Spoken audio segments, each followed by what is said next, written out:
3 స్పాట్లు, 6 ఉగ్రవాదులు, 10 నిమిషాలు, 70కి పైగా బుల్లెట్లు. మంగళవారం మధ్యాహ్నం 1:50 మారణకాండ మొదలుపెట్టిన ఉగ్రమూక AK-47 లాంటి ఆయుధాలతో విరుచుకుపడింది. తప్పించుకోబోయిన వారిని కూడా వెంటాడి కాల్చి చంపారు.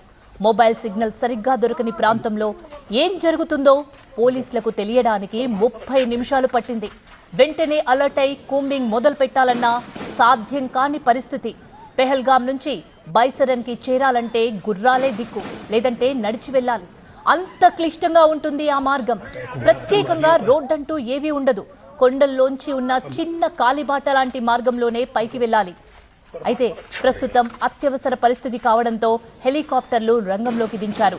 దాడి విషయం తెలియగానే భద్రతా దళాలు వేగంగా స్పందించి పైకి చేరుకున్నా అప్పటికే అడవుల్లోకి పారిపోయారు టెర్రరిస్టులు. బైసరన్ మైదానం ఆనుకొని ఉన్న ఎత్తైన పైన్ చెట్ల అడవిలోకి వెళ్లిపోయారు. వీళ్లను పట్టుకునేందుకు ఇప్పుడు హెలికాప్టర్లు, డ్రోన్ల సహాయంతో గాలింపు కొనసాగిస్తున్నారు. అటు ఆ రోజు 1:50 దాడులు మొదలైతే గాయపడ్డ వారికి 3 గంటల వరకు కూడా సాయం అందలేదు. జమ్మూ కాశ్మీర్లో దాడులకు పాల్పడిన ఉగ్రవాదుల కోసం పోలీసులు సర్చ్ ఆపరేషన్ కొనసాగిస్తున్నారు. ఉగ్రవాదుల ఆచూకీ చెప్పిన వారికి 20 లక్షల రూపాయల నగదు అందిస్తామని ఇప్పటికే ప్రకటించారు జమ్మూ కాశ్మీర్ పోలీసులు.